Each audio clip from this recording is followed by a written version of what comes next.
4, 3, 2, 1.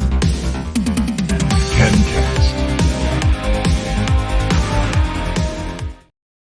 Hello, everyone, and welcome to KenCast. It's great to see you on this Sunday, and we have a very exciting show for you today. So if everyone's watching live, jump into the chat. Chat with us live. If you're watching on the replay, thanks for watching. Leave a comment below the video, and we'll see it forever. And ladies and gentlemen, I have a special show for you today. We sometimes talk about filmmaking. We talk about movies and TV shows. Today, we're going to be talking about a very specific type of filmmaking with one of the most talented and creative people I've ever met. Ladies and gentlemen, I am pleased to introduce my friend and filmmaker animator, Mason Drumm.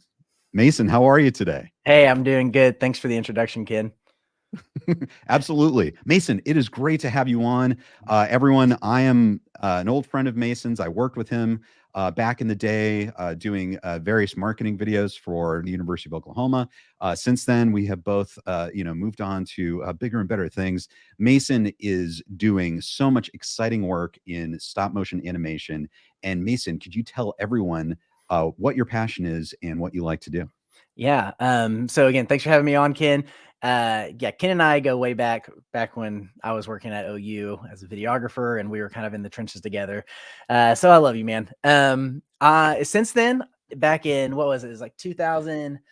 So I worked at OU for 2015 to 2021, and at the end of like the middle of 2021, I quit that job to pursue my main passion, which is stop motion animation. So, for the uninitiated, take a picture, move something a little bit, back away, take a photo, do that again 24 times or 12 times every second to create animation that bring it to life. So that's my passion. It's kind of a mix of, I love, over the course of my life, I've fallen in love with photography, and then I kind of gotten myself into videography.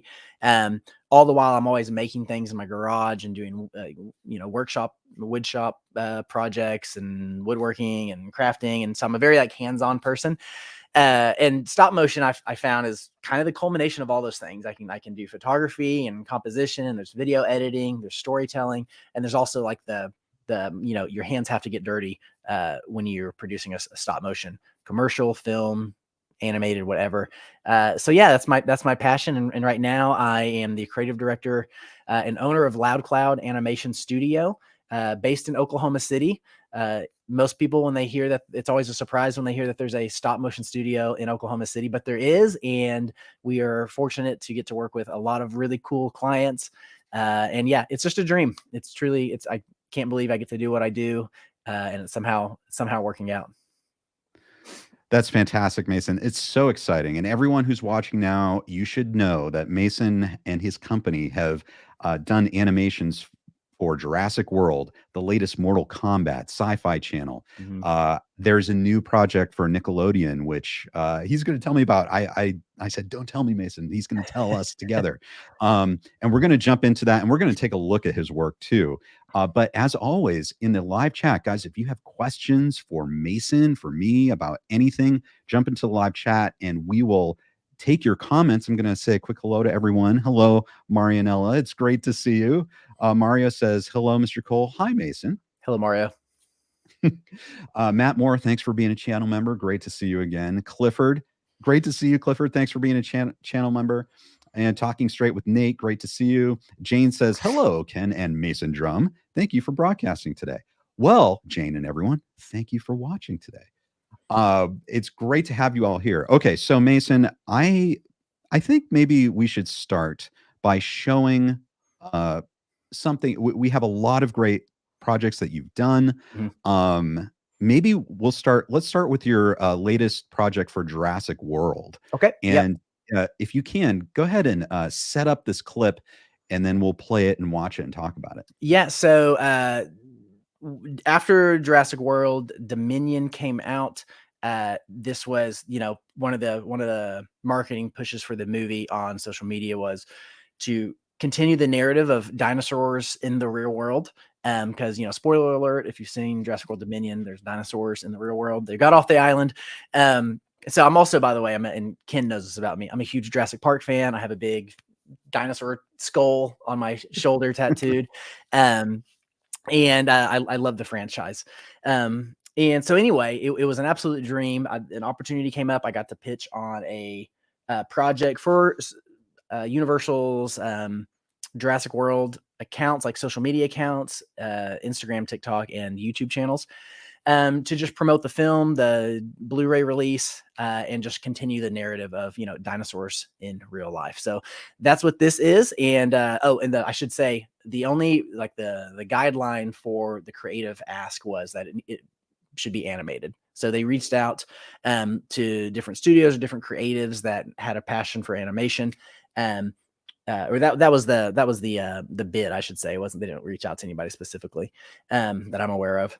And so I was like, hey, I'm an animator. I love Jurassic Park. I love Jurassic World.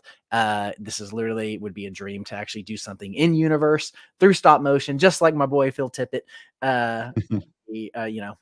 As it was planned originally back in 1993. So so you can roll it. We can talk about it after that. All right, everyone, here we go. Jurassic World.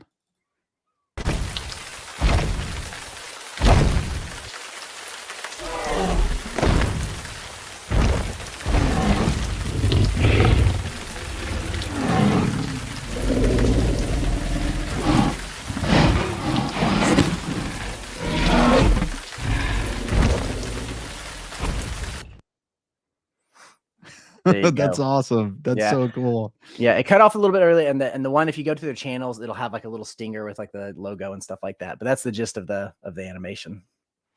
Wow. Okay, so I have to say, just looking at that, and this is true of all your projects, it looks so good. Like stop motion animation, the way you do it, it looks so good. Like almost like current special effects. I wouldn't go that far, kid. Well, I appreciate you. That looked pretty convincing, and I love the look, the security cam look. The aesthetic, it looked fantastic. Can you talk us through what it took to actually do that? Yeah, so in an ideal situation, if I had an incredible budget, I would want to actually make a latex and foam T-Rex that I could articulate and move, that had like a ball and socket armature. We didn't have a huge budget for that, so we used it's called the Hammond Collection, and it is a Mattel puts out. It's like a series of like pretty like nicely articulating dinosaurs. And now this is the actually one that we use. So you can see like there's some movement to it. So I knew that I could animate this a little bit, and I cut it in half for a reason I can talk about in a second. But like, when you buy it in store, it comes like this. I don't know if it's on camera or not. It comes like this. We chopped it in half because half the rig, for the sake of mobility and being able to get the performance that we wanted, we had, you can see right here, there's just a little square tubing. And that's a standard for like the animation industry. You basically put a rig that holds it, supports it up like that. And then, so we had this like at the camera like this. And then this was a little bit in the foreground on a different rig, and you can see I have another one right there.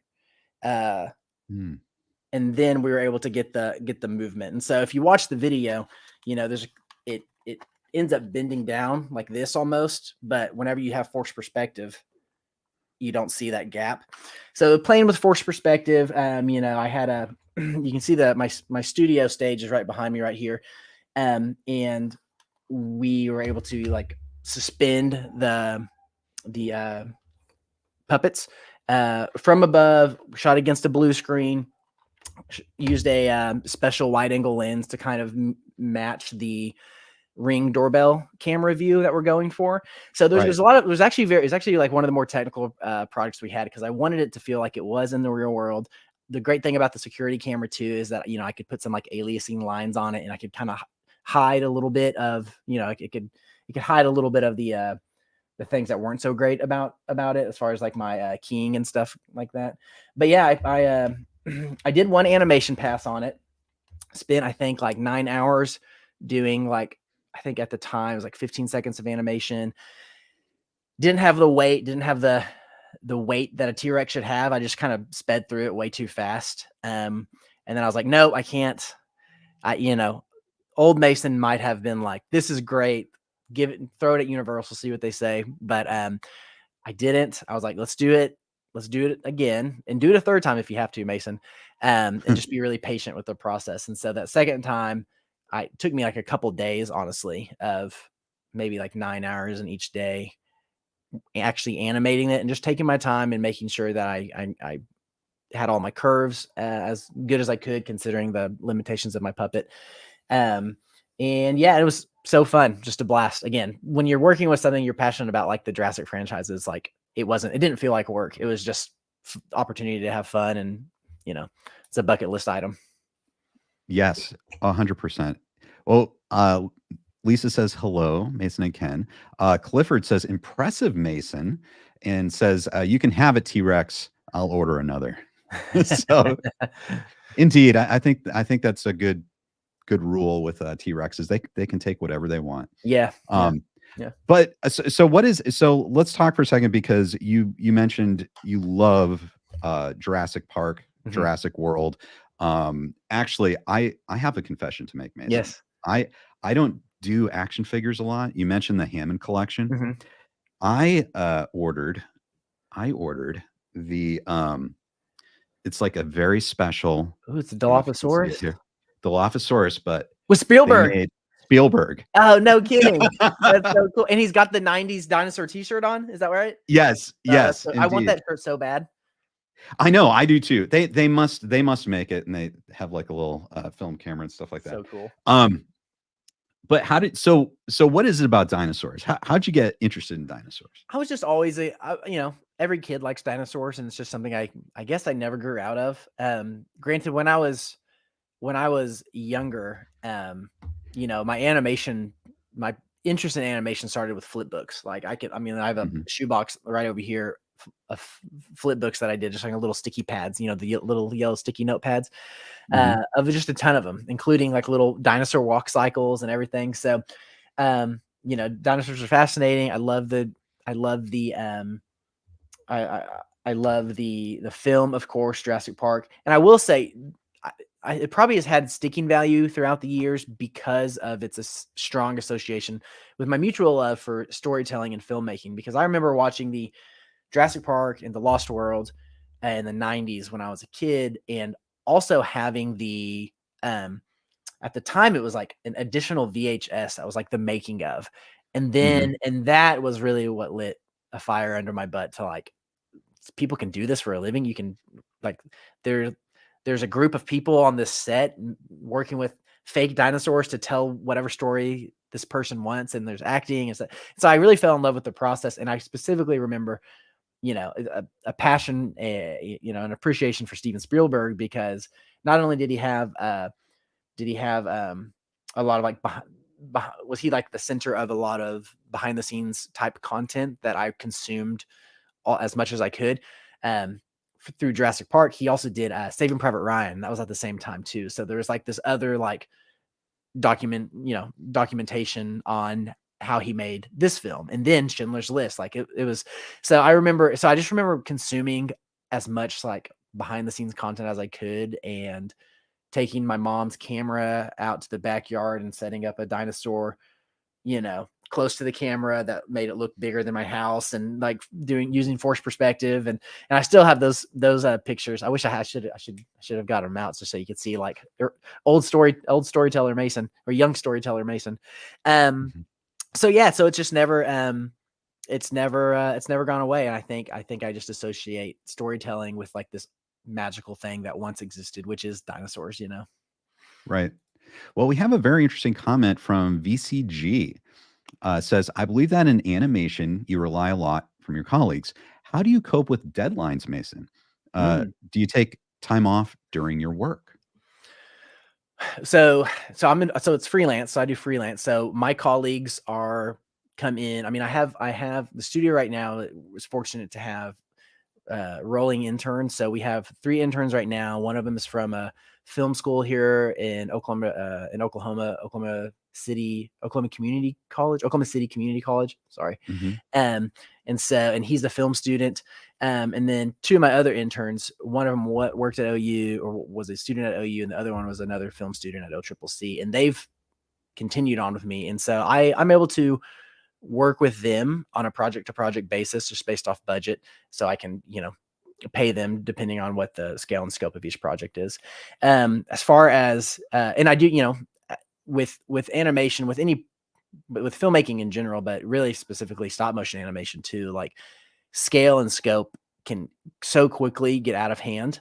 And despite my best efforts, I almost always undershoot what I think it will be. And it's probably the optimist in me thinking that like, oh, everything will go to work, will fall into place just as it needs to. But there's always something that happens that pushes, okay, you're going to have to work extra hours to hit the deadline. I am a pretty big stickler about hitting deadlines. And I think that's just, if I wasn't, I don't think I would have had the opportunity to work with the clients that I've had. Right. Because, my goal is for everybody that I work with to go, Mason was so easy to work with, Loud Cloud, hit every deadline, and, undersold, over delivered. And so that's kind of my goal. But, to speak to your question, how do we rely on colleagues? For me, it's just making sure I don't, spread myself too thin, and making sure there's room in a budget to bring on, an assistant animator, to bring on somebody that can help with sound design, to bring on somebody that can help paint sets or sculpt props or this, that, and the other. So I don't know if that answered the question.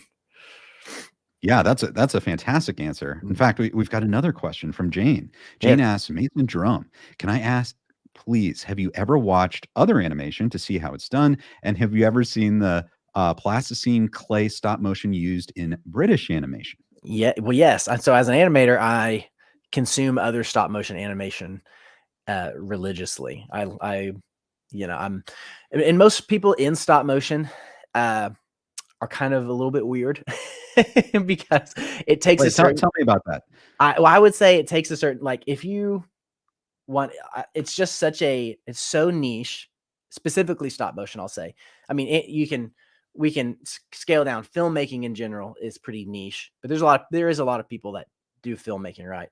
Within that, you have animation. That's more niche, right? Within that, there's different types of animation. Stop motion is one that it's expensive. It's not easy. It often can take a lot of resources to do. That's not to say you couldn't take an iPhone and a pencil and make an animation, for sure. Absolutely. There's no reason you can't get into stop motion animation. But the people that stick with it are a little bit crazy, because it just takes so much time. It's just so time consuming. So yeah, that's why, there's kind of a running joke, I feel like, and maybe it's like this in every industry. I don't know. But a little bit of self-deprecating humor that it takes somebody that's a little bit nuts to actually want to go through with producing a 30-second animation, a series, an episodic series that's stop motion, a feature film that's stop motion, because it's just an incredible amount of work that goes into it. So I count myself in that tribe of crazy people. And have I seen the British animations? Yeah, I don't know which ones you're talking about specifically. There's like Wallace and Gromit, that's clay plasticine, and yes, I love it. There's the Chicken Run 2 is, I don't know if it's out yet. It's coming out. I saw a trailer for it a couple of months ago, and it looks awesome. So yeah, I love it all. That's fantastic. And what I'm going to do is play a video. This is just a short clip behind the scenes, so you can actually see Mason working. And if you want to comment, Mason, you can. Sure, yeah. But this is just a compilation of different shots, I guess, from different productions we've been on. And so you can see right here, this was back before my studio had its own dedicated space. I was just shooting this out in my garage. Those were the days that I got my start. I was working, Ken, we might've been working together at the time when I was doing this. Yes. I don't yes, know. actually, yes. Yeah. I saw some, you showed me some progress updates on, actually on both of them. Yeah. Then just the amazing thing, guys, like, it's true with, any kind of filmmaking, but I've noticed when Mason shows me stuff about his stop motion animation, is like, he can show me like little bits, like early, like bits, and that he's working on, and those are impressive. And then when it's done and he shows me the full thing, it's incredible, and thank you. oh, absolutely. And your most recent thing, which I might play now, Mhm. is Mortal Kombat 1, Yes, right? Mortal Kombat 1. So set this up for us. So this was more in Mortal Kombat 1. They have like a big reboot of the series, MK1. So I think the last game was like maybe MK12 or 13, and I'm not really for sure. But they were like, we're going back. We're gonna do a new timeline or whatever. And so within this big push and this big reboot, they created a MK collective, as they called it, where basically they just reached out to a lot of different some of them were like influencers, a lot of them were just like social media content creators. One of the people in charge of the accounts that were helping connect with the creators was somebody that I cold called 2 years ago when he worked at a different agency. And ever since then, he's been following my work, and he was like, "Hey, Mason's cool. The work they do at LoudCloud is awesome. I wonder if you'd be interested to make some Mortal Kombat content." And of course, me and my team were like, "Yes, we'll do Mortal Kombat. That's awesome." And so the creative ask was basically like, a sub 30-second piece of content in any style that you want, Mason, so long as it's stop motion. And we really put a lot of eggs in this basket as far as like, we did a lot of new things with this. What you're going to see is a camera move that I don't know, pan is not the right word, that dollies upward on rails. But as it does, it's looking at, I'm trying to think if I can, it starts level with the horizon. So you're seeing a set like this. And then the camera was on rails and it goes up, and then the perspective changes and starts looking down. And that was the first time we were ever able to do that. We use a motion control rig sparingly at LoudCloud just because it's very technical, and it always adds days, if not weeks, to a production, just because it just makes it there's a lot more stuff that goes into the logistics of making sure everything works. So this was like one of our first vertical camera moves that we did that was actually in a production. And yeah, there was, why don't we watch it, and then maybe that'll can help direct what I say, or any questions maybe. Absolutely. Everyone, here is the Mortal Kombat short.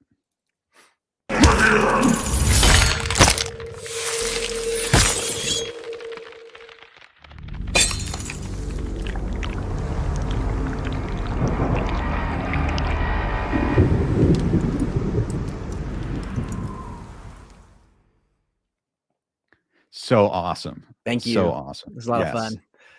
Wow. Okay, so I saw that amazing kind of like vertical move and tilt. Yeah, so tell us more about that. Yeah, so one of the things that I feel like adds a lot of production value to any production is when you start adding camera moves. Now with stop motion, that poses a lot of problems because as you start off with stop motion, you typically want to put it on a tripod, you want to have your set still, and you want to minimize movement at all cost. And the reason is because you're playing that frame so quickly relative to how long it takes for you to actually animate things. So adding movement is its own challenge, but it really makes something look like it exists in real time. Like, it makes it look like a camera move and the animation is happening in real time because it's mimicking motion that we're so used to seeing in live action. And there's also another challenge too of motion control. Whereas like if I'm wanting to, trying to think, so with this for the stop motion Jurassic World video we did, well, there was a rig that was holding this, a big metal arm that was in the shot, and as I animated it, I had to be able to paint this out at some point. I had to basically remove the rig. And it wasn't hard to do because, one, it was shot on a tripod. There wasn't any camera moves. So I only needed to have one background plate. And a plate is that image that you take before you actually start the animation, where the background is clean. There's nothing on it. So that way you can put that underneath the layer of animation in Photoshop. You'd have this that has the rig, and then you could paint out the rig or erase the rig, and you wouldn't be able to tell because behind that image is the original plate. And so when you start adding movement, though, it makes it really challenging to line up certain elements of your plate and your original animation. So with that video, you know, the skull comes in, and there's another just like this right here. We had like a little T square or a square tubing implanted in the back of the skull, and all the other bones and stuff that fell in because they were traveling through the air, so they were held up by rigs. And so we animated that, and then we had to do the entire camera move again with the same amount of pictures, in the same speed and with the same set all cleared away. So it's just a lot of work. It's just a lot of it essentially doubles or sometimes triples the amount of things that you have to do. But it also makes it just feel and look way better, in my opinion. So yeah, it was a fun one. I'm really proud of it. And then I got a shout out to Ross Defer, who's one of our interns here, and he's the one that does, 90% of all the sculpting for props and stuff. He sculpted that skull. And it's not just, when I ask the people I'm working with to make props, it's not just as simple as like, would you make a skull, Ross? It is, okay, he has to think about, okay, one, what's the scale of the skull? Because it's not the real size. And everything that we do, the skull is the most recognizable, non-arbitrary thing in that whole trailer or that whole short piece. So everything plays to the scale of the thing that we're familiar with, because everybody knows, generally speaking, the shape and size of a human head. And then he has to take into account what material are we going to use? Are we actually able to plant a square tube in it so we can rig it? Then he has to figure out, okay, well, how do we make it to where the jaw can be opened and closed in a slow way and the teeth can pop out, but we can control it, So with stop motion, this is what I'm talking about when I say we're all a little bit crazy, because there's just so much that you have to keep in mind for every little thing, and we're just talking about one ceramic artist having to make a skull, and there's a 10 to 50 other props in there, that we had to do the same line of problem solving for.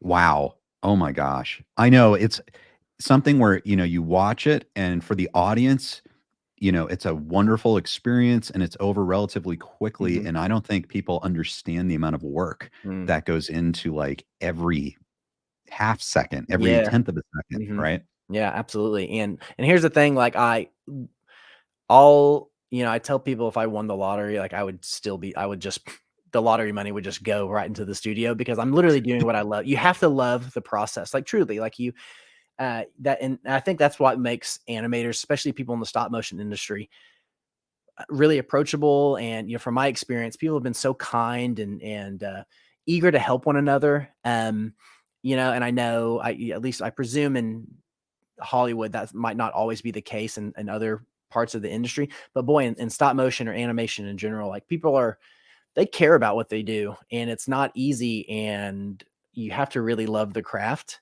to be committed enough to actually do it.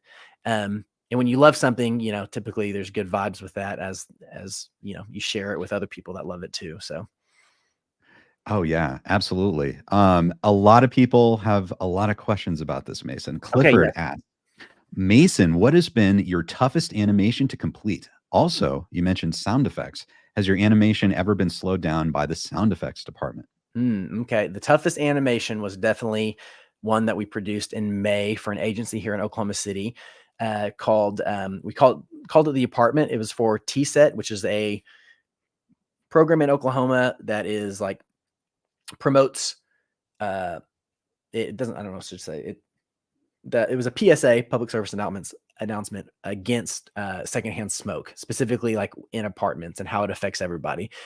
That was a huge project, and maybe we'll talk about that in a little bit. As far as you said, also you mentioned sound effects. Has your animation ever been slowed down by the sound effects department? Has my animation been slowed down? Like, has my production been slowed down? So when all of our sound has to be done in post-production. Naturally we're not capturing sound with still images in a sequence. Yeah, I mean, that's just, it's part, I wouldn't say it's something, the sound mixing as well as the editing and rig removal and everything else is part of the process that we keep in mind and we factor in whenever we are trying to create a production schedule. For that project, the Mortal Kombat one, Warner Media, who's like the parent company for Mortal Kombat. They gave me the rights to have the scorpion sounds, the "get over here," and a couple other like gnarly punches and stuff that were true and from original, like the game, which was super fun. And I actually got to work with a sound designer here in Oklahoma City, Sam Welcher. He's awesome, and he's like a musician and just getting into sound design. And he and I had been like talking about.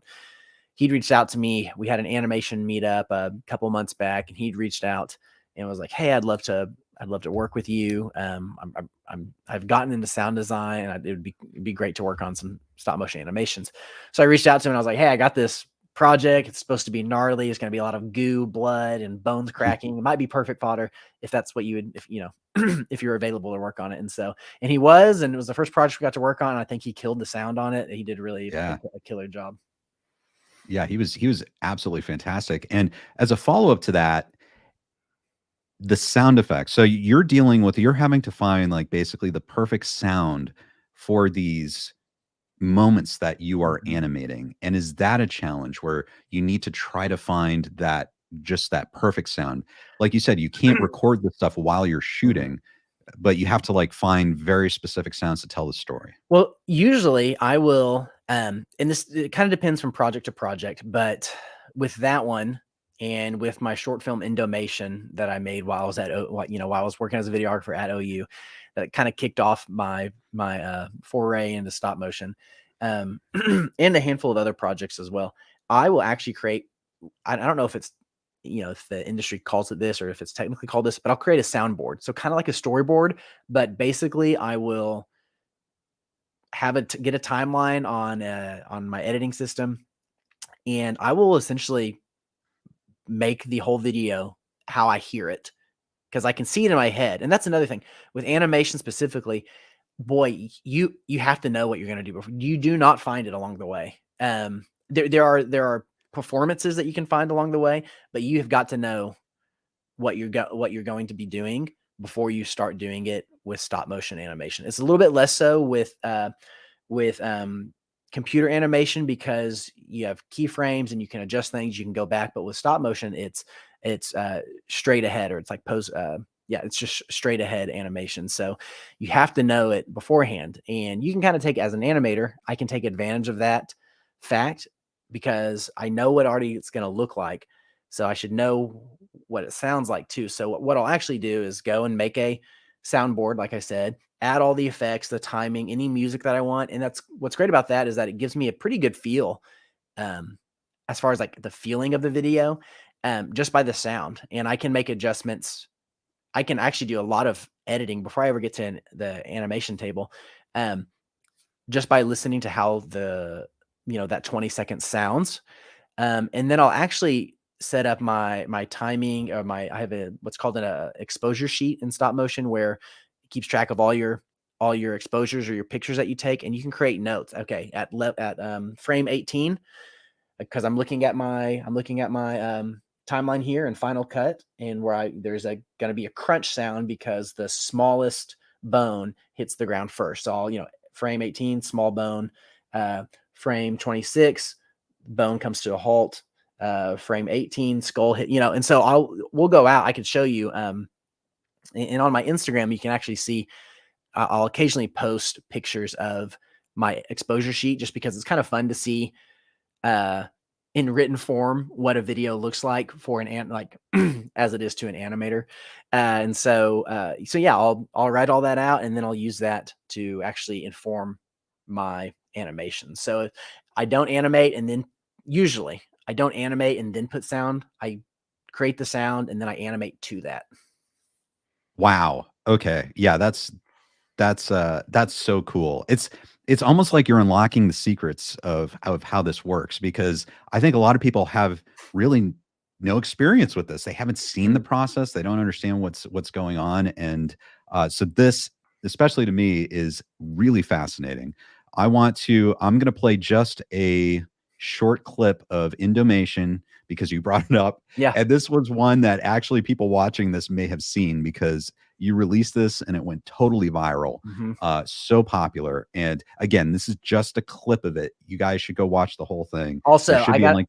this was 2000. This was like my first animation. This is my first time getting in. So it's not the best quality, but it's still, I still have fun with it. I had to say that. Okay. Yeah. Just what happens in this is amazing. Okay. So here's just a short clip.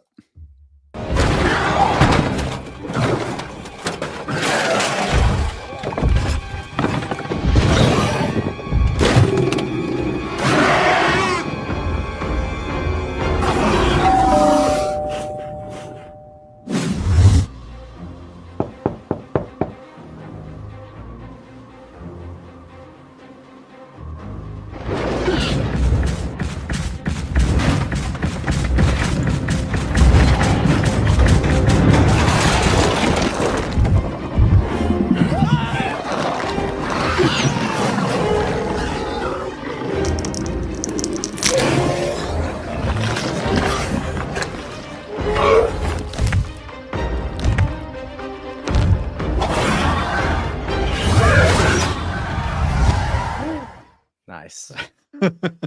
So Mason, why Yeah. like that? Everyone should just watch that whole thing. It's an incredible short film. And what inspired that? What was going through your brain where you're like, I got to do this. I have to do this. I have this in my brain. I got to attribute a lot of things to my time at OU, at the University of Oklahoma, for better or worse. So I was working as a videographer at the time, and when I started that was probably like 2018. The team that I worked with gave me there's so much flexibility. They gave me so much opportunity to just like kind of take the ball and run with it in a lot of different ways. And it was really great. And it's I credit the incredible people that I got to work with for allowing me to grow and to explore different avenues of creativity and get paid. It was an incredible opportunity. And within that time, there was I was starting to get into animation, like stop motion, because for a couple years then at that time, I was a photographer and on our marketing team, and they would, there'd be like National Donut Day, and they would be like, Mason, can you make a content for donuts and OU? I'm like, sure. So I'll do a stop motion video. I don't know how to do stop motion, but I'll figure it out. It's low hanging fruit. It's a National Donut Day, so it's not a high bar as far as like I need to kill myself for slaving away over hours and hours and hours of stop motion. It was very like low hanging fruit. But I found through those, and there's a couple of those that I did throughout the years, and I found myself just really enjoying the process because despite what most people believe, I am actually introverted and I like kind of having my own time to myself. And during those projects, I'd always just essentially just like lock myself away in our studio at the university and just work, and I was being productive. I was telling a story, but it was just time to myself, and I could put in headphones, and it was just kind of like therapeutic. And I specifically recall like loving those days that I remember. So fast forward a little bit, it's 2019, early 2019. And we're like, hey, we need to like some graduation content. And I was like, let's do, and this is Mason dreaming big. Let's do a big 3-minute short film, essentially, where we follow a mannequin, like the little wooden mannequin, through a series of videos of locations that a college student would like experience. So you'd have like them in their front yard getting the graduation acceptance letter. Then they'd walk in and they'd be like their first day of class, figuring out where the class is, and then they'd be. And so the idea, and we had this all storyboarded out, and I'd even started building some parts of the sets, and it was all on this rotating disc that was cut with MDF board. So the camera was stationary, and then we would just click the set one frame at a time over to give the illusion that we're like tracking with this character. So it was really fun. Has a really interesting and unique aesthetic to it.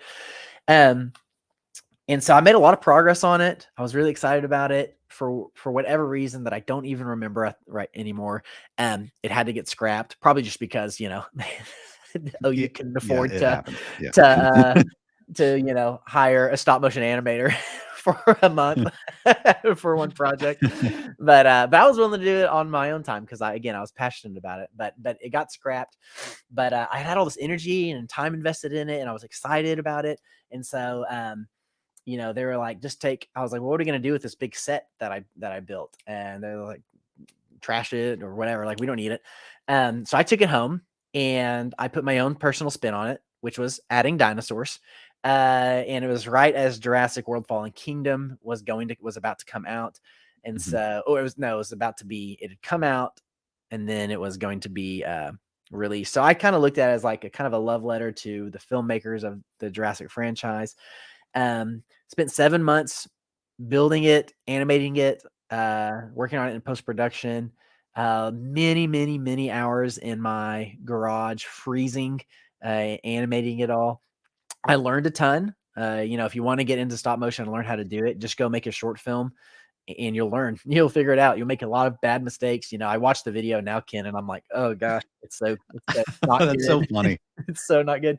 But it was it's still fun to watch, and that's what's most important. Even if the quality is not there like I would like it to be, it's still fun to watch, and that's what's ultimately most important with any kind of content, that you enjoy consuming it. So that was and then I shared it, I posted it, and then a fan page for Jurassic Park shared it.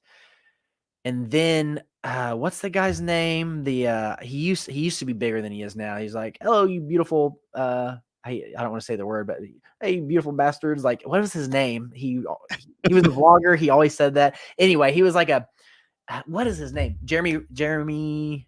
Dang, I can't remember. I can't remember. Maybe one of the people in the comment section will know. Anyway, he promoted it, and it's got like 5 million views now on YouTube. Both director Colin Trevorrow, who directed Jurassic World and Jurassic World Dominion, and J.A. Bayona, who directed Fallen Kingdom, both saw it and like gave me a thumbs up, clap. They said it's so cool, Mason. And that was like, to a young aspiring filmmaker in 2019, I was like through the roof. I was like, oh, it was literally like touching to me. And so I was like, like maybe that, I remember like the success of that and just having positive feedback from that, this creative thing that I just poured my heart into, being received well by people I don't know. It was like, hey, like maybe like, could this be like the thing that I do with my life? And it was really like the next 2 years that I started to like hone in on that direction and kind of like hound it out. And so I quit OU and created Loud Cloud, and here I am talking with Ken. It's amazing, man. You do have a gift, and I'm so glad that you have pursued this. Oh, well, thank you. I appreciate it. Oh, right. Because Mason, you've seen his animations, but you can tell he's not just an animator, if you could say that. He's a filmmaker as well. And so, like, obviously you started before animation, you're a filmmaker beyond animation, but you focused on doing some just excellent animation filmmaking, and we all benefit as the audience. So, thanks. So really cool. Shoot, Ken, you're so good. I missed you guys. I was so devastated. You guys, I worked at OU, and by the time Ken left, I had 2 other good friends that were like my comrades, Drew and Jesse, who also left. And then Ken left, and it was just me, which, I got to credit all of you guys for leaving, because I was like, what am I doing with my life? All these guys are moving to LA. They're moving to Oregon. They're following their dreams. And I'm not going to lie. It definitely was like, I was like, I need to like, what is my dream? Like, what is it? And so like, we're all, you just talked about how, it benefits everybody. Well, we're all connected in this web of friendship and filmmaking and encouragement, and you just never know how what one thing will lead to the next, Oh, absolutely. Who knows, Mason? Maybe we could collaborate sometime on some kind of like epic stop motion animation based on a property that everyone loves. I don't know, or a new idea. I think that we could think about something like that. Yeah. That'd be a lot of fun. Yeah. We have more questions. AEH asks, my question to Drumm: what kind of training did you go to in order to work with animation? Man, YouTube University. Honestly, I have a degree in international studies, and did not know no actual like education in animation through, any kind of like professional sense. Um, but and so it's not to say I don't encourage people to go to like school for animation or to try to get mentors. I mean, I have had mentors. I have reached out to a whole host of people that have helped me and encouraged me and put me on the right track and suggested resources. But I think no matter whether you're going to school or not going to school, the most important thing is that if you care about what it is that you're trying to accomplish or learn, like you'll find a way to make it happen. So I would probably be further along than where I am right now, as far as like my skills and networking and stuff, had I gone to like a traditional animation school. Um, but I'm still I'm still able to do what I do, and I attribute that mainly to like the fact that I care about what I do. And like if you want to do something, no matter what the barrier is, and if that's getting a college education or just getting in the trenches and putting 1,000 hours in at whatever it is that you're trying to get good at, the 1,000 hours has to happen whether you have school or not. So I don't know. Right, right. We also have some Jurassic Park comments. Don, thanks for joining us. Don says, I love Jurassic World, though my number one Jurassic movie is the original that started it all, the 1993 Universal Picture adaptation of Jurassic Park. Of course. Would you agree? Of course. Yeah. Of course. We have NM Productions who says they just finished editing one of my stop motions. Hey, So cool. Where can you like drop a link or anything? Where can we see it? definitely let us know. Put it in the chat, NM Productions, where we can take a look at your animations. Also regarding Indomation, asks, wow, what frame rate is that? Great question. So I exported that whole thing on 24 frames per second, but it was shot mostly at 15. This is hilarious. So I told you learn a lot as you're not doing stuff. I remember starting and I was like, I'm going to do this all at 24. So if you watch like the first maybe 5 seconds. I didn't get that. Oh no. Could you try again? That was my Siri. Hey Siri. Talking to me. Yeah, hey Siri. No, don't say that. No, so I started. If you watch the first 5 seconds of the animation, it's that I do 24 frames per second. It was a walk cycle, and it's a terrible looking walk cycle. And what's hilarious is I ended up speed ramping the whole walk cycle anyway, so you couldn't tell. So I started at 24. After a couple of days of doing that, I was like, this is terrible. I don't need to do 24. Why am I doing 24? And then I switched to 15. And so, but then exported everything I exported it at a 30 frames per second timeline. So, and what that means is that if you click next frame by frame on that video, the animation will progress every other frame, every 2 frames. Like there'll be a new animation or new picture every 2 frames. So yeah, 15 frames per second. If you Now, want, why would you choose that? 15 over 24 or 12. Right. So 24 industry standard for live action filmmaking. But also, a lot of like the higher level stop motion films are shot at 24. Leica shoots most of their stuff at 24, if not all of it, I believe. So like Kubo and the Two Strings, Coraline, I believe were 24. But then you have, Wes Anderson shooting Fantastic Mr. Fox, and I believe that was at 15 frames per second. But you can also look at Wes Anderson's Isle of Dogs, and that was at 24. So there's a creative, which is interesting because he's the same filmmaker, but he's making 2 different creative decisions on how the aesthetics look. And definitely Fantastic Mr. Fox is choppy is not the right word. That does it a disservice to the animation. It just has its own look, right?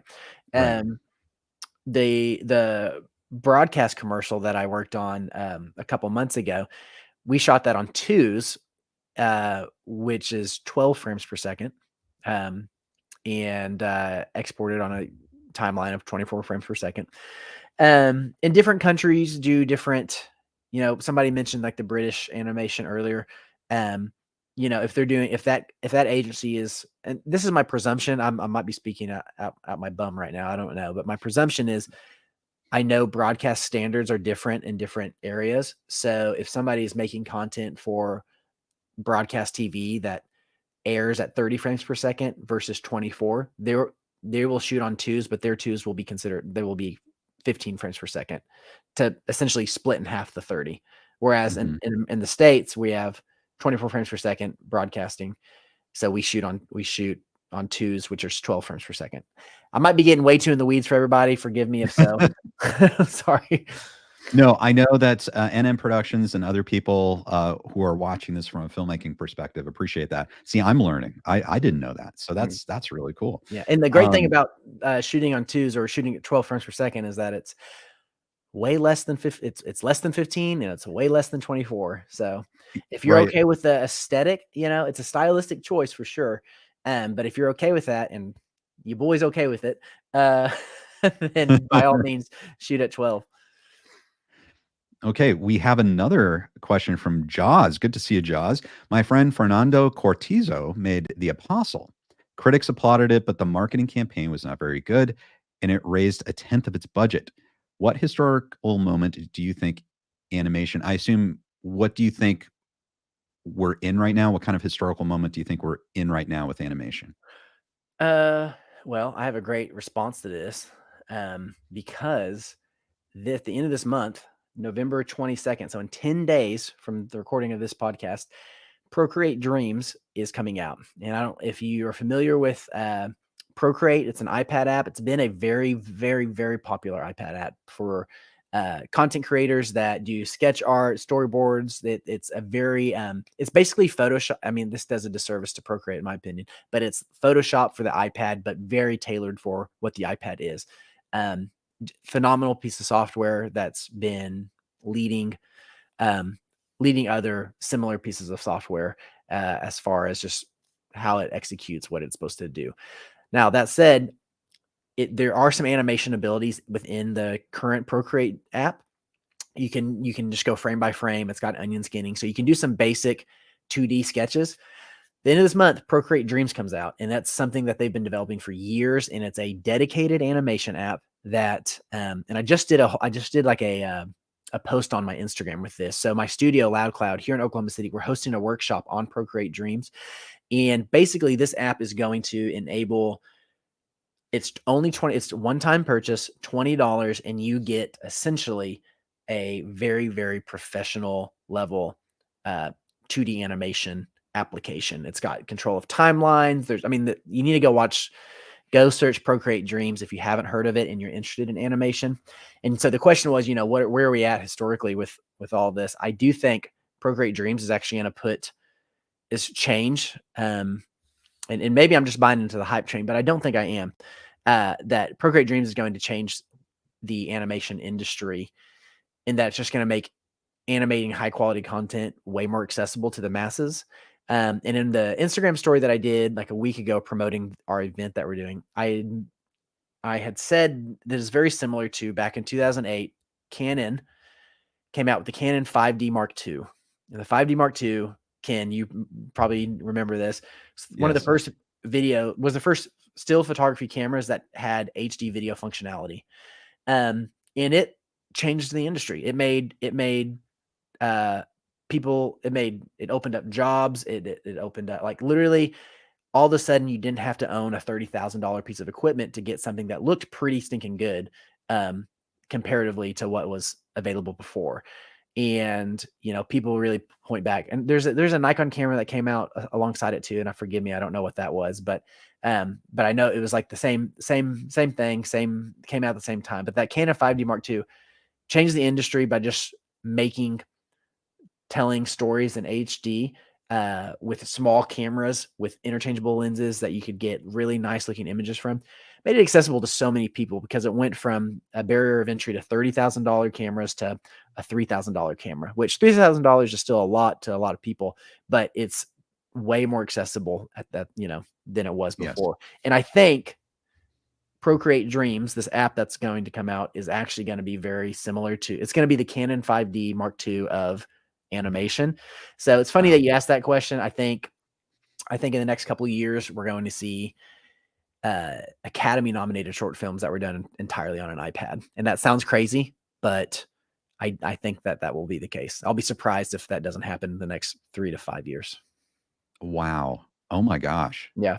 Well, cool. Well, hey, thanks for putting that on our radar. I'll be sure to follow that with Yeah. interest. Yeah, we're actually gonna be I'll be recording the video, so it'll actually be on my site. If you go to my events tab, you can look at it right now. I can't live stream it, but I will film the whole thing, and then as soon as I get it edited, I'll throw it up on my channel for free, and people will be able to maybe get a little leg up on learning the software. We're bringing in like an industry expert animator that's familiar with Procreate, and he's gonna like teach a class of people here in Oklahoma City. Should be really fun. That's fantastic. And everyone, in the description, I have links to Mason's site and his YouTube channel and all of that, and his Instagram. So definitely follow Mason there. Lots of interesting stuff coming. Mason, I wanted to get back to another project that you did recently, and you brought it up briefly. It's the apartment. It's this PSA, and you talked about this being really one of the greatest challenges that you've had so far. And I was wanting to play that. Could you give us a little setup to your apartment video? Yeah, let me tee it up for you. So there's an agency here in Oklahoma City. So first, I got to give credit to the agency that hired me to help with the production of this PSA. If it wasn't for VI marketing and branding, it would have never happened. So I got to give credit to the people that helped fund it and had the original vision and said, hey, we want to do this through stop motion. Mason, can you and LoudCloud do this? So it is a PSA that is basically just it's to target or just share the dangers of secondhand smoke. The project was amazing. It was so cool. It was the coolest thing I've ever got to work on, for a handful of reasons. One, the scope was just bigger than anything that I've gotten to work on before, and scope in every way. I mean, like, we had tons of sets. We actually used like really, really quality puppets. I got to work with some of my heroes of animation. We got to fly them into Oklahoma City. It was so incredible.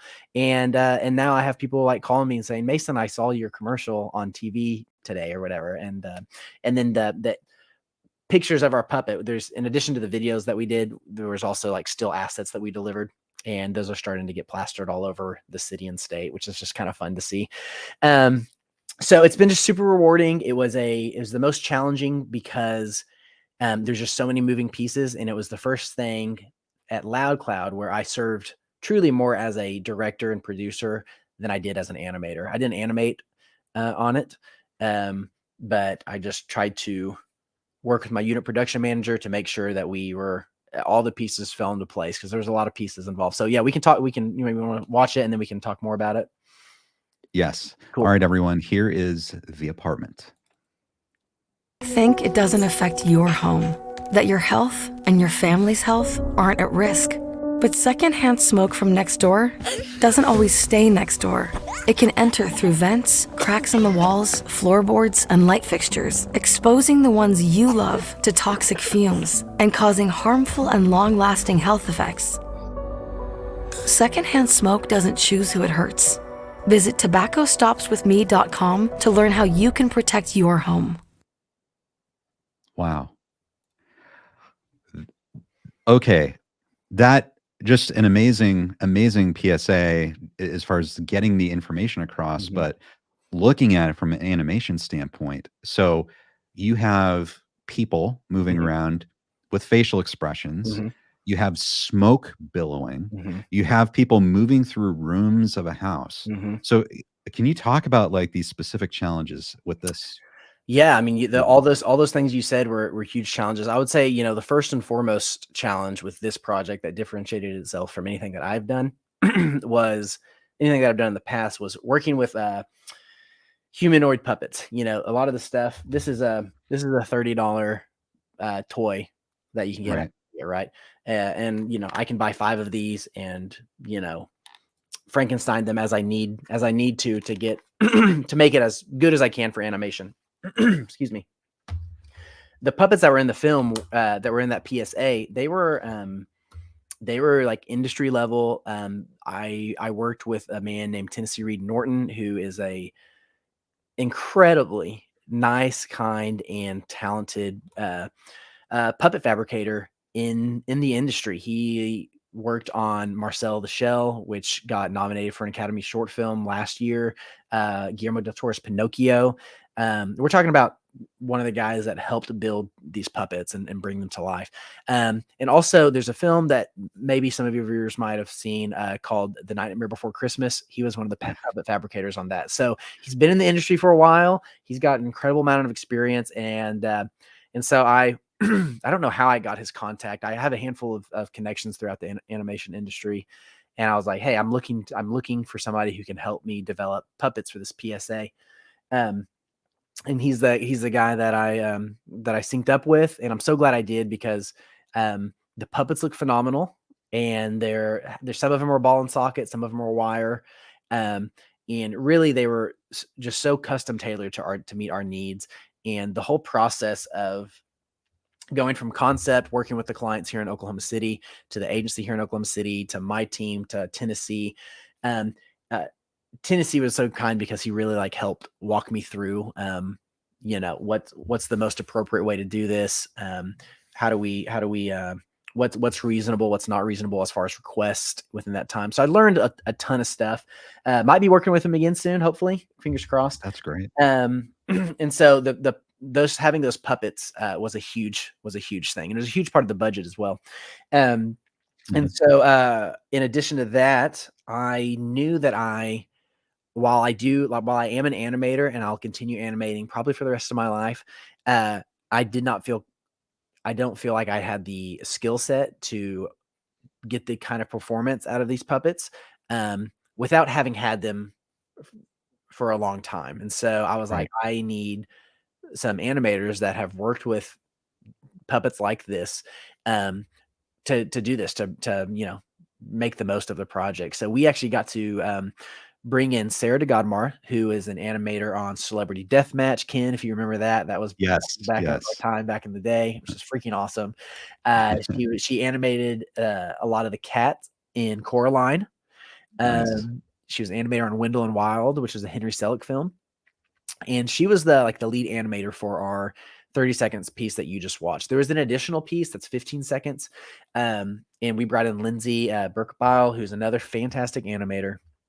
Both these women are like just top notch. They're so awesome, and also just kind people as well, which again, if you're in the animation industry, so far my experience has been people are kind and want to help and support each other, which I just absolutely love. And Lindsay, she's also an animator on oh my gosh, what did I just say? The Wendell and Wild. She animated on Robot Chicken. She's done a lot of cool bumpers for Adult Swim. And she has her own, she's actually like making her own studio called Planet Super, which I just can't wait to see the type of content that they push out. I want to I would love to sync up with Planet Super because Lindsay's so fun, and the work that she does is so cool. So anyway, they came to Oklahoma City for a week each, animated, just knocked it out of the park. I mean, you can see the animation, like they brought the puppets to life. Everything's just so believable, and they were just like super gracious. Also, coming to Oklahoma City, working with me, who doesn't have a lot of what I would consider like broad, like geographic, like industry experience in the geographic sense. I've never been in a big studio. I've never worked on a series. I have experience doing what I do here in Oklahoma City, and that's valuable. But there's things that I just didn't know and wouldn't have known had I not had Lindsay and Sarah come in and like help me and learn me good. And they were just so kind. And that was kind of a dream, because I just love both their work also, and had listened to them on podcast and followed them on Instagram. And so it was truly like a dream. I got to work with Tennessee and his whole team, Sarah and Lindsay. And it was just phenomenal. And then also a handful of creatives right here in Oklahoma City that helped build the sets, create the concept art. And yeah, so proud of my team that built all the, I mean, literally I have a massive box of props and stuff, because everything in there we had to make. I mean, you can just go pause anytime. There's everything from vases, forks, microwaves. I mean, there's rugs, everything was made by hand. And my team just like killed it. So I'm super proud of it. And yeah, it was a lot. It was a lot. Well, Mason, congratulations to you and your Thank you. team. Thank That you. just sounds absolutely phenomenal, like an incredible experience. Such a talented crew on that, and congratulations to you, Thank you. Mason. Thank you. I for- again, I'm living as corny as it sounds. I'm living the dream, man. Like I don't know how I don't know how I'm making it work, but I'm just gonna keep trying to make it work. I guess I don't know. That is so cool. We do have a number of questions. First Okay, off, yeah. flip the script. Thank you so much for the super chat. Oh, Thank you wow. for supporting the channel. It really every little bit helps. Thank you so much. Jane Motz has a very prescient question. I have another question for Mason. Do you think that with the advent of AI generated animation, will there still be a need for stop motion in the future? So AI is kind of a big topic right now, Mason, and I'm sure people are wondering, how will AI affect stop motion animation or even animation in general? Mhm. I read an article saying that I think one of the studios, I don't know if it's Disney, was talking about cutting its animation costs by 90% by using AI. Mm. So how do you feel about AI in general, and how do you feel it would affect stop motion animation?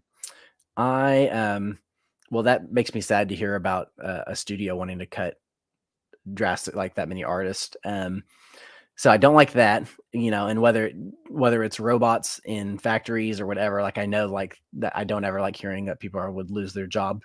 But my experience, am I afraid of AI taking over stop motion? I think if there's ever something that didn't need to worry about uh, being replaced by, it's stop motion. It's literally something that has to be done by hand. And I'm sure AI will get to a point to replicate the look. What I think is cool about stop motion, a lot of the clients that hire me because not because of a look that they want, but because they want to even just be able to say, "Hey, we're we're supporting artists by going with this medium. Um, we're gonna get something that is truly not like anything else that we've seen because it's literally made by human hands." My with Allow Cloud, the motto of our company is handcrafted stories and worlds. And so it's like right there in the name. If you look at our logo, I don't have my hat here or anything, but our logo is a cloud with a hand right in the middle of it. And the whole point is like we put our work, we put our heart and soul and physical hand fingerprints on these things, And so I'm not too worried about AI taking that away, because even if it starts replicating, and it will, I mean, that's just the general nature of progress of, AI and whatever it is, like everything will be able to be reproduced at some point at some level with AI. There's still always going to be, from or I hope this is the case, there's always going to be a desire to have human made stuff. And I can't think of any other piece of art that's more inherently human made than stop motion, which pulls from every type of craft, whether it's painters or sound designers or photographers or lighting or set designers or muralists or whatever it is. Like we need it all, and it's all in camera. So anyway, yeah, I'm not too worried about it. I will say with AI, it has been very helpful in developing concept art. So literally I was using AI 2 days ago to flesh out just like a mood board for a project that I'm wanting to pitch on, or a project that I am pitching on. Now, does that mean I'm not hiring a concept artist? Absolutely not. I'm still hiring a concept artist to hone in on the work and make it look good. I'm using AI as somebody who can't do good art, can't do good art. I'm not like a sketch artist. Just to help get my brain onto a document that I can then send a proper artist. Or a storyboard artist or whatever it is. So I think it's a tool. It can be used as a tool. I'm using it as a tool to help with concepts and just sharing vision, but never wanting it to take away from the process of the making stuff. Right. And I love how you put it, Mason, like it's a tool. And like from my perspective too, AI could help maybe with, say, if you're doing work or I'm doing work, things that are repetitious and rote, things that maybe aren't necessarily creative. that maybe get in the way of the process. Mhm. And if AI can help us kind of get through that faster. Mhm. And then, like, as you said, like just as kind of inspiration, just visual inspiration, that Mhm. type of thing. Yeah. I know it'll be interesting to see what happens. We've got DrewTube, who's another filmmaker. Hey, Ken and Mason, what has been the best filmmaking advice you've ever heard and the advice that you've taken with you in your works? Ken, you want to answer that first? um, let's see. Best filmmaking advice. Honestly, I forget. I'm so ashamed. I forget the filmmakers. This was a long time ago. This is when I was in college and I went to a presentation, and these filmmakers had started in the 60s, doing basically like sort of like these trippy trippy videos, just trippy films, that you might watch while under the influence of something. I don't know if you were like a hippie in the 60s. But they had gone on to do all kinds of films, and I went up to one of the filmmakers and I asked her, what would you recommend? Because I was thinking of doing this, for a career at the time. And she said, I think I asked her, when do you start making a project? How do you know when you should start? Should you wait? Should you? And she said, if you have strong ideas in your head, start, Mhm. get it out, make it. And I think that is probably the best advice I've ever gotten.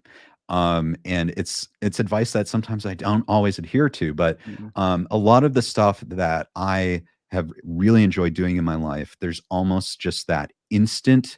I don't know. You probably could talk to this too, Mason. Like, you get something in your head, and every part of your body goes, "Oh my God, I have to do this. Mhm. This is too good." Mhm. And that feeling, I think, is like you go Mhm. and you don't worry about like how you're going to do it. Mhm. You figure that out along the way.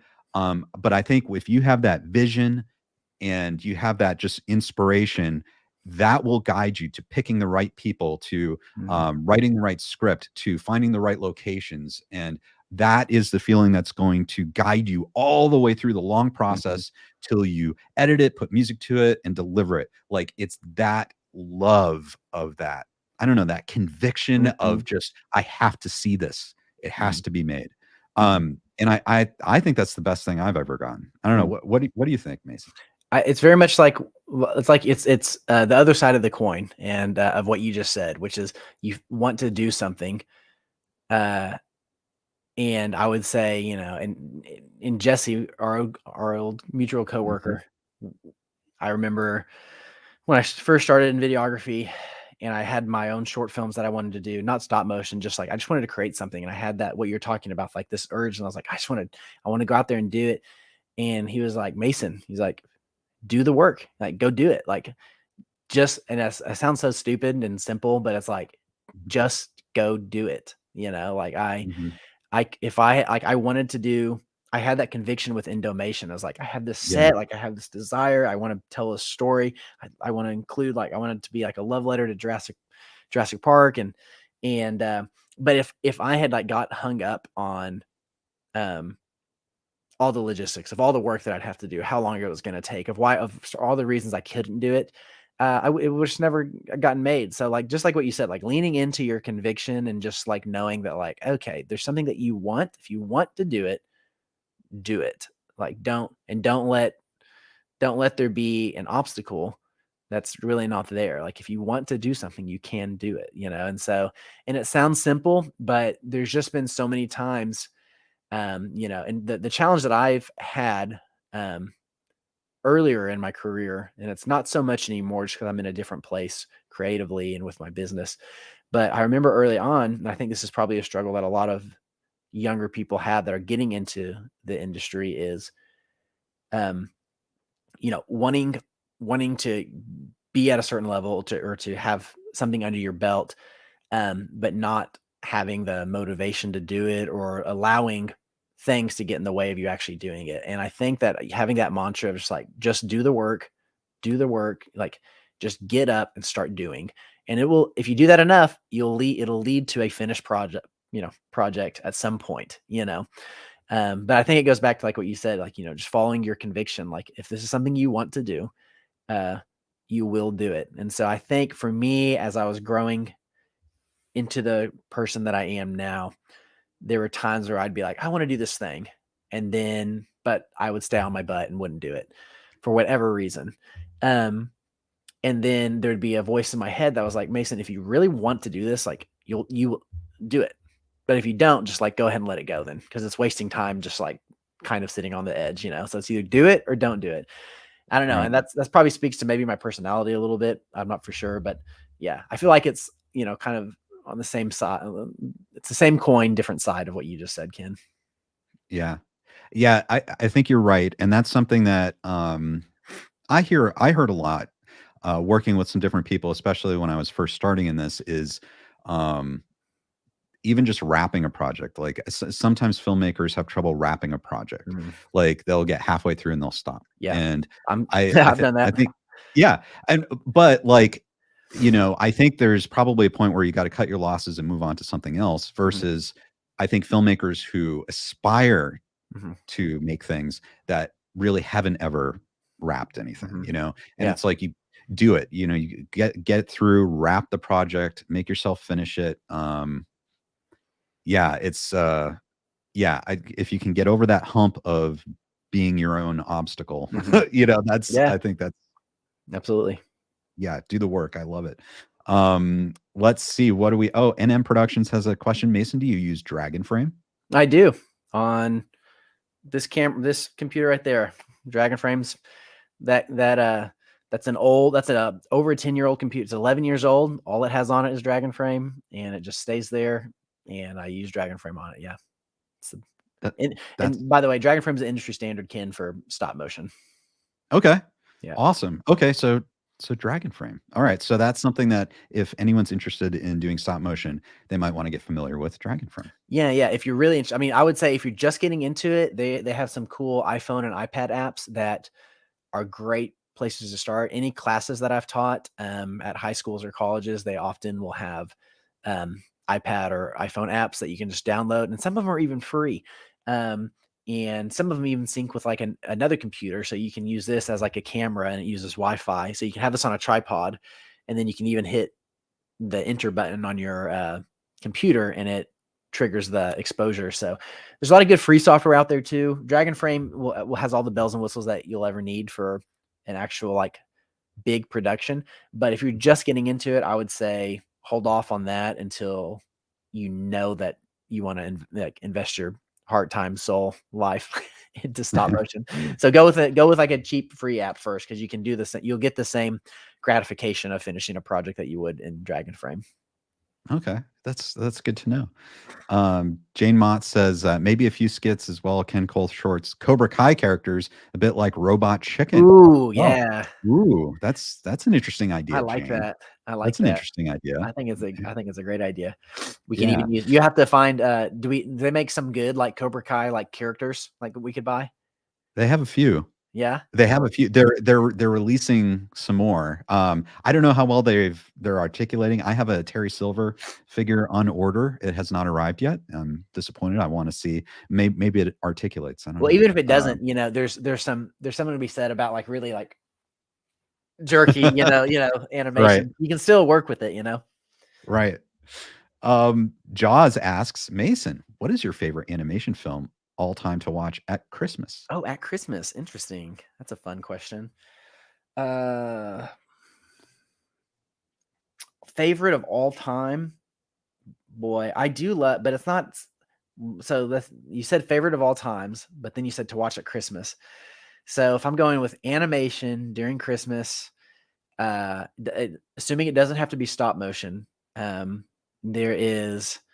My daughter has for the last 3 years really loved the Grinch movie. I believe I think it's DreamWorks. Forgive me if I'm messing that up, but it's all with Benedict Cumberbatch. It's actually a really like cute, endearing little film. I know there's like a trillion iterations of the Grinch, but it's cute and I love it's fun and easy to watch. My daughter loves it, so I probably that one. Although Elf has some stop motion. Elf, the Will Ferrell Yes. film, has stop motion in it, which is really cool. There's the whole bit at the beginning and end with stop motion, kind of like looking at the Rankin Bass style Rudolph animation. So I do love that too. It's every time, and it's funny, as I always forget that there's stop motion in it, because when I think of Elf, I think of Will Ferrell, and then I'm watching it and I'm like always delightfully treated to that animation that's in there. It's great. That's fantastic. And I'd be remiss if I did not recommend everyone checking out Mason's holiday animation. And I'm going to play just a little bit of it right now. Is this the if you guys go ahead. Is this the Iron Giant? Yes. Okay, cool. Yeah, it's cute. Do you want to say anything about it before? Yeah. So is it the whole thing, or is it just a bit of it? I'll do just a short bit of it, or we could do the whole thing, whichever you prefer. No, we can just do a little bit. It's fine. If Okay. people want to see more, they can go and watch it. So yeah, Mondo. This was cool. This wasn't even really a paid gig. This was me wanting to try to make a piece of content that exemplified the type of work that I would ideally like to have from other clients.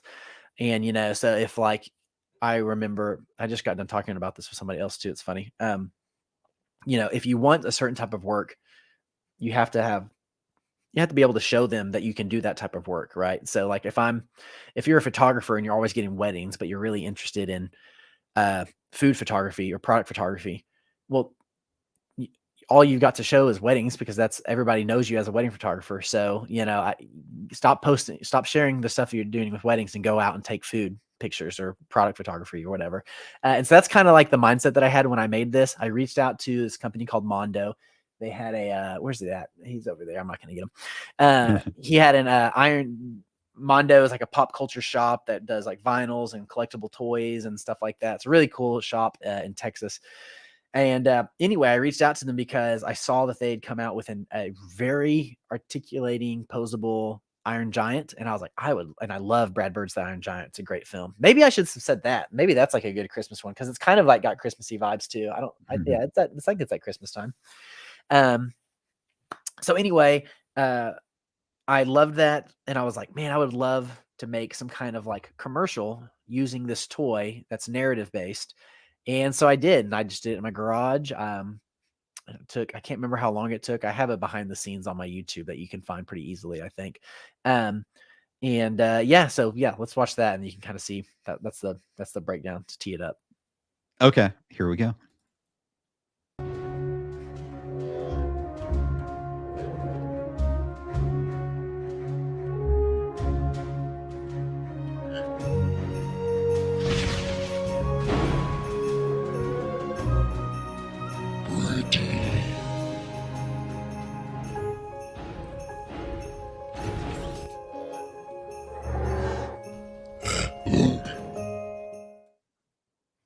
Nice. Wow. Oh my gosh. Yeah, everyone, you can check out that whole thing. It's a great it puts you right in the holiday mood. It's wonderful. Yeah, shout out to there's Landon and Mark Akiyama, which are two musicians in LA that I've connected with just via social media. They scored that, and it was awesome. So it was fun. Wow. It was fun getting to work with them to have an original score on a piece that I did. So that was fun. Yeah, that's absolutely fantastic. And Mason, I want to play another one that you did. This is the Coast to Coast IPA. This is the UFO one. Yeah, let's get into UFOs. Okay, let's do this.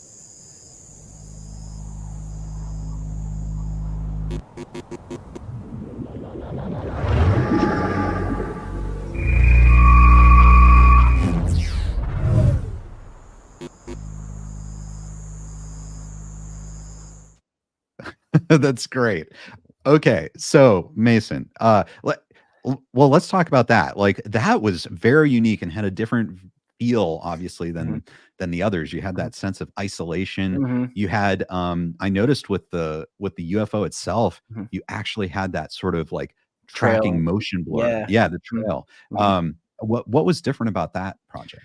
That one was fun. So here's the thing. Remember I told you that I did the Iron Giant because I wanted to have commercial quasi narrative based work, I got that gig for Southern Star Brewery in part because I was able to say, hey, look at this thing that I did for Mondo. And they liked that, and they saw the quality within that. And so that was just a direct, like, hey, go do something that you can show your work and you can say, hey, I can produce good stuff. And then people will want that good stuff if you can say I can do it for you as well. So anyway, so I got the gig with Southern Star Brewery. They had a beer release called Coast to Coast, which, spoiler alert, Ken and I are big UFO nerds. That when anything big happens, we're always texting each other. I'm always waiting for your text. I'm sure it's vice versa. But so I inherently love the idea of doing. And Coast to Coast is a famous conspiracy theory alien radio show that plays at like midnight. And it's pretty well known in like these kind of circles. So I loved the beer name. I thought it was so cool. And I was like, man, I'd love to. I've always wanted to do a stop motion that was like UFOs or aliens and stuff. And I do have plans to do more, by the way. So, but we can get into that. I know we can get into that another time. But anyway, so yeah, the concept was just like, how do we reveal this Coast to Coast beer? All they needed was just like a reveal trailer or like a little bumper that they could just throw on their social media. They ended up using it as like their hero video on their website. I don't know if it's still there anymore, but whenever I gave it to them, they liked it so much that it was like smack center on their website on a loop. It was really great.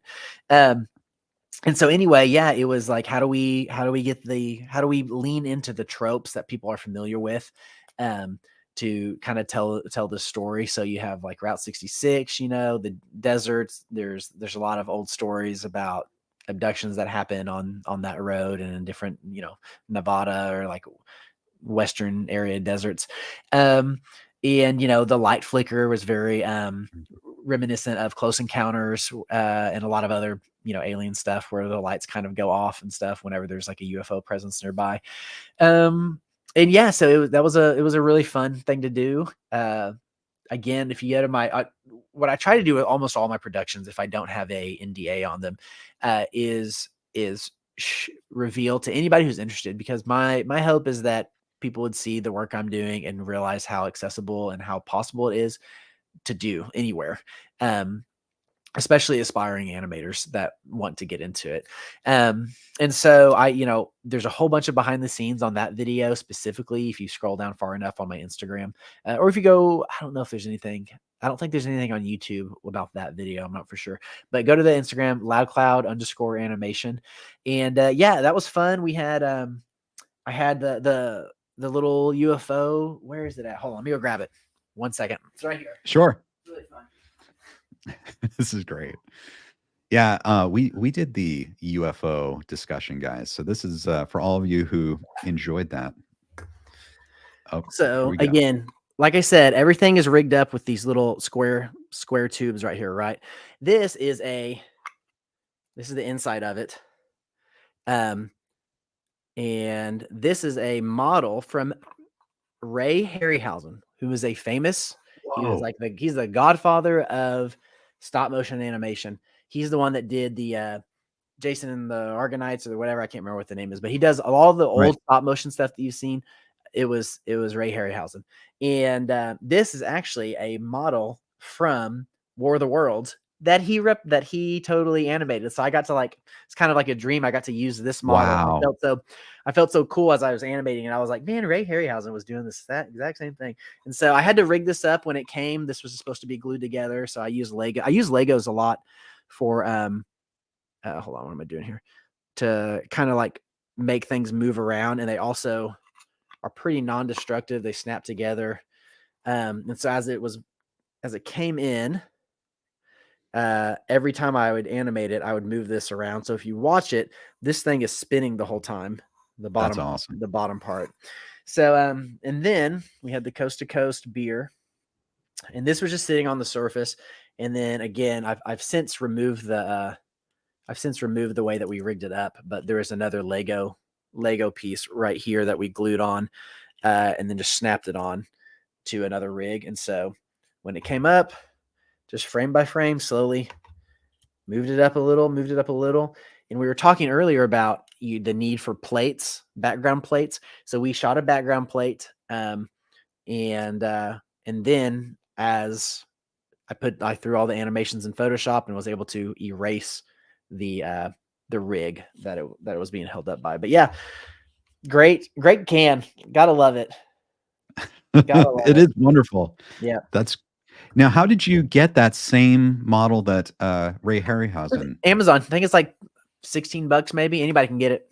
Yeah. Wow. It's pretty cool. Pretty That's cool awesome. little model. That's so much fun. Okay. Yeah. And great work on that piece. And then I Thank have you. to ask you, like, obviously we're as you mentioned, we're UFO nerds, Mhm. alien nerds. It's kind of an interesting time right now. There's things coming out of the government. Oh yeah. There are murmurs that information might be released in the near future. Yeah. I want to ask your thoughts generally on that, Mhm. and then also maybe opportunities for animation to represent aliens in the future, that type of thing. Mhm. You can pick whichever track you want to go down. I know that both of those could be like. Well, I'll full say here, I'll start because we can go down. It's whatever track you want to go down, Ken. This is KenCast. This is not Mason Cast. This is KenCast. So whatever you want to do. I'm always happy to talk about UFOs. I'm a huge UFO believer, and like I think this is so funny because I'm doing this publicly. Typically, you reserve these types of conversations for like when we're at the water tank or at the water cooler or whatever, Right. and it's like, all right, nobody's gonna think I'm crazy, but so much stuff has come out in the last couple of years. You have like government, like high level government officials, pilots that were like, commanders of fleets and stuff. It's very reputable people coming out and saying, hey, there's some things that are going on that we don't understand, that defy what we understand is even possible with modern physics or our current understanding of physics. And then you have the head of not ATIP, but the head of the UFO Task program. Force? Yeah, the UFO task force. Mhm. What was his name? Do you remember? Is it Gary? Dave Grush? No, There- he's a pilot. I think there were a few. There was like, was it Jay Stratton?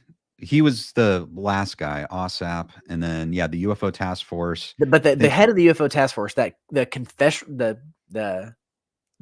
freaking government that mandated back in 2017, hey, we have all these sites, there's people talking about UFOs, let's just get to the bottom of it. It wasn't even like a very super serious, but they were like, hey, we're going to create the UFO task force. We're going to make this guy the director, who is very credible, like no nonsense type guy.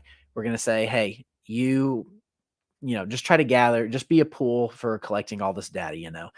Well, he comes back, 2 years ago, Biden signed and I'm probably mixing some things up here, forgive me if so, but from what I understand, Biden signs the National Defense Intelligence Bill, like 2021 or whatever. I can't remember which one it was, but basically giving protection for whistleblowers to reveal information in with things relating to non-human craft. Literally, like there's legislation that say non-human craft in our government right now. That's like legit. So that's a big win, just to have that kind of like stuff in writing. So anyway, it's like 4 or 5 years after he starts talking, like doing research and having people send him stuff. He said, when he did the big there's a UFO, this is all what I'm talking about, all climaxes at the UFO hearing, the second congressional public UFO hearing, where basically this guy says, hey, I've interviewed over 40 people over the last couple of years, all high-ranking officials. There is evidence of non-human biologics or something like that. It was kind of a weird name. He didn't just like straight up say we have aliens, but he was like non-human biology or something like that. But he talked about how there's a reverse engineering program. There's craft. He says he's been stonewalled at high levels. And this is like in front of like, this is you can go watch this. This is like happened. And next to him are like 2 F-18 pilots. So like just to reaffirm the seriousness of all this and how like this is not a joke and like it's taking it seriously. So anyway, and none of this is like a surprise, and nothing that's been said is a surprise to anybody who like actually follows it. But what's cool is that it's the conversation that's like happening publicly. It's also bipartisan, so it doesn't feel like it's like a, conservative versus liberal trying to like obfuscate whatever responsibilities they're dodging at the moment, So, so it was pretty cool. So I'm excited. I think in, I don't know how long, but I think the world my daughter grows up in we might have some different presuppositions about our place in the universe in the next 5 to 10 years, just based off what I think things might come out. Hopefully. Yeah, that very well said. And I think that guy's name, it's David Grush, right? David Grush. Okay. David, he's the guy who kind of went and interviewed all these people. Yeah. And I know I'm very fascinated. I'm working on some projects dealing with this right now, as entertainment wise. But this is like, I love this topic because I think that the more you get into it, and a lot of people maybe choose not to get into it, and I understand that, but the more you get into it, the more you start to realize, oh my gosh, yeah, there's something here. And for decades, it's not even just recent, but like there's so much. And I know what's going to happen in a few years. Is the government going to keep jerking us around? Are we going to have to find our own? I think there's too much momentum. The cat's out of the bag. The AOC had a huge. I think I sent this to you. She went on Instagram after the closed hearings, because she was a part of them, and she was like, she was like, I don't want to speak to UFOs and aliens, but she was like, from my experience, the Defense Department has I can't remember, it's like 800, it's like $1 trillion or something. It's like a crazy number, and half of that goes to private contractors. And she was like, from my experience, because the government has never been able to what'd she say? How'd she say it? Actually clear a audit or go through an audit without having it being unscathed by corruption in some way, right? She's like, it's not crazy to me to think that, if something did exist, is it possible to hide it for this long? Is it possible to obfuscate? And is it possible for money to be allocated in ways that are less than truthful? And she's like, absolutely. He's like, so we're pulling strings. David Grush gave us a list of people to reach. So I can't imagine that's not going to lead to something. You know what I mean? Right. Because you're right. That's the whole angle with this. And the reason why they're testifying under oath in front of Congress is that it's not just that there are these aliens, I guess, but it's that we have craft and reverse engineering programs that are being funded in very shadowy ways, basically like stealing taxpayer money. It's not accountable. They're black projects. No oversight. Right. No oversight. And that's a problem, for Congress, is that, our representatives aren't seeing this and what's going on and who's controlling this. And so that's, I think, a very legitimate line of inquiry that, and it's different. It's too, and it's not fanatical, and it's different too than the fact that that is the avenue you're taking. It's easier for other people to jump on board and to actually try to solve the issue and try to understand where discrepancies are coming from without having to feel like a kook because it's alien talk, or whatever. It's just like, what you can do is go, there's a discrepancy between how much money you guys we're giving you and how little we know about what's going on in this, Right. So that's cool. So, and that's why I'm cautiously optimistic about what might come. Right. Well, according to rumors, over the next 6 months, there could be a lot more news that comes out. And so we're, Mason, if that happens, maybe we're going to have to bring you back. We'll have to do a full on UAP chat. I would love that. That would be great. Yes.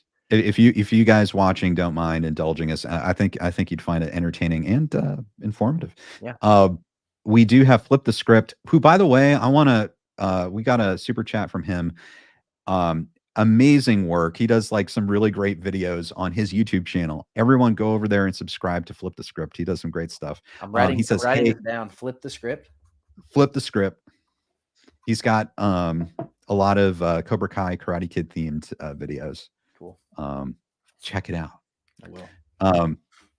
And he says, "Hey, Ken and Mason, used to love Nick Park's Wallace and Gromit. Animators always have a very creative imagination." And yeah, and what is it about animation, especially stop motion animation, Mason, that just oozes creativity?